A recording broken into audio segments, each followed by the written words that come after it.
Hello everyone. आज हम एक नया टॉपिक देखते हैं और एक बहुत छोटा टॉपिक है। इसको कहते हैं हम कॉन्कैटिनेशन।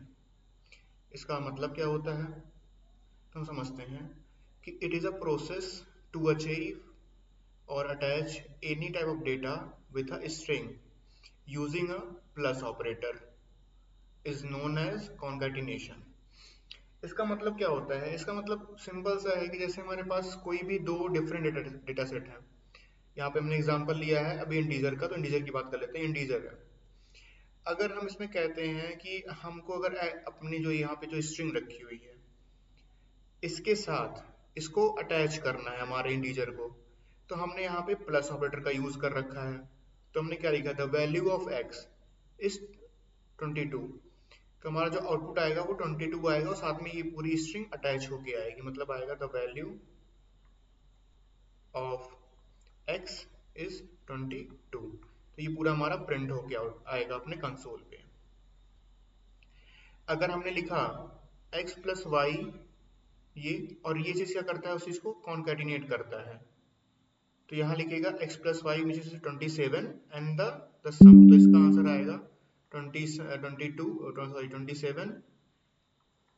इज द सम। ये इसका आंसर होगा। लेकिन अगर हमने ऐसा कर रखा है कि आफ्टर कॉन्कैटिनेशन हमने अगर किसी पहले हमने प्लस का यूज कहा, अगर स्ट्रिंग के बाद हमारा कोई यहाँ पे स्ट्रिंग है, इसके बाद हमने अगर प्लस का यूज कर रखा है सिंबल या फिर ऑपरेटर बोलते हैं इसको हम, और इसके बाद हम चाहते हैं कि हमने कुछ ऐड करें, हम लेके जैसे लिखा है x प्लस वाई, तो ये क्या करेगा? इसको एज अ स्ट्रिंग ही ट्रीट करेगा और इसको क्या करेगा? ये इसको कॉन्कैटिनेट कर देगा एक में। ये इसको सम नहीं करेगा। जैसे हमारा 22 और 5 है तो 27 ना करके इसको कर देगा वो 225। इसको ये ट्रीट करेगा एक स्ट्रिंग की ही तरह। तो इसमें इसकी गलती नहीं है, क्योंकि ये क्या है हमारा, इसको बनाया ही ऐसा गया है कि क्या करे कि हमारा अगर कोई स्ट्रिंग है, अगर उसके बाद हम अगर डायरेक्ट हम प्लस सिंबल यूज करते हैं तो उसको क्या करे? ये कॉन्कैटिनेट करे, ना कि कोई ऐड परफॉर्म करे यहाँ पे। लेकिन अगर उसको हमको अवॉइड करना है कि भाई नहीं, हमको तो हमारा आंसर चाहिए, तो उसके लिए हम क्या करते हैं? हम क्या करते हैं कि इसको एक ब्रेस के अंदर रख देते हैं। ब्रेस के अंदर रखने से तो हमारा जो सिंपल सा बोर्ड मास का रूल है उसको ये पहले फॉलो करेगा। पहले क्या करेगा? ब्रैकेट को रिजॉल्व करेगा। जो जेबीएम होगा पहले वो इस ब्रैकेट को रिजॉल्व करेगा और उसके बाद ये देखेगा किसमें लिखा क्या है। अगर इसमें प्लस होगा तो वो प्लस करेगा, और अगर आगे कुछ होगा तो उसको हम देखते हैं।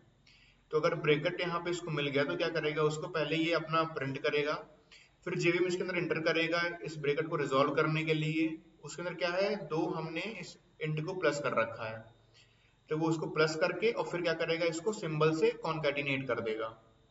यहाँ पे अगर आप यहाँ पे अगर हम देखें तो ये क्या है? सिंबल है।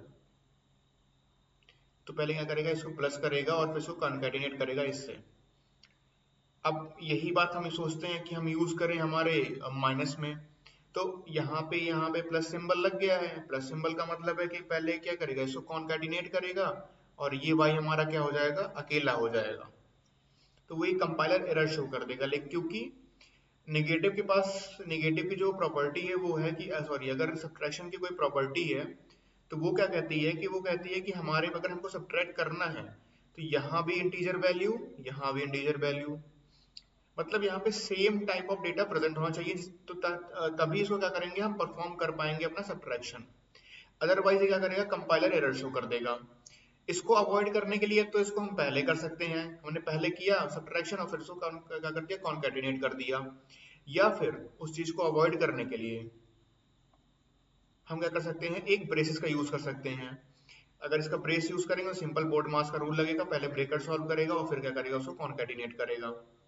लेकिन ये बस हमारा मल्टीप्लिकेशन, मॉडुलो और डिवीजन में ऐसा कुछ नहीं होता। ये क्या करेगा? इतना पहले हमारा बोर्ड मास का रूल लगाएगा, यहाँ पे पहले मल्टीप्लिकेशन को सॉल्व करेगा एंड देन कॉन्कैटिनेट करेगा इसको स्ट्रिंग के साथ। और सेम काम ये मॉडुलो में भी करता है, पहले उसका मॉडुलो निकालेगा फिर क्या करेगा? वो कॉन्कैटिनेट करेगा उस चीज को। और सेम काम अगर हमारा डिवीजन होता, डिवीजन में करता, पहले वो 22/5 करता जो कि 4 आता। तो उसको क्या करता है, इसको पहले वो कॉन्केट उसको पहले हमारा ये डिवीजन सॉल्व करता, एंड देन उसको क्या करता, जो हमारा स्ट्रिंग है उसके साथ कौन करता, कॉन्केटिनेट कर देता। तो एक छोटा सा टॉपिक था लेकिन थोड़ा सा इंपॉर्टेंट है क्योंकि ये आगे चल के ही बहुत हेल्प करता है। Thank you.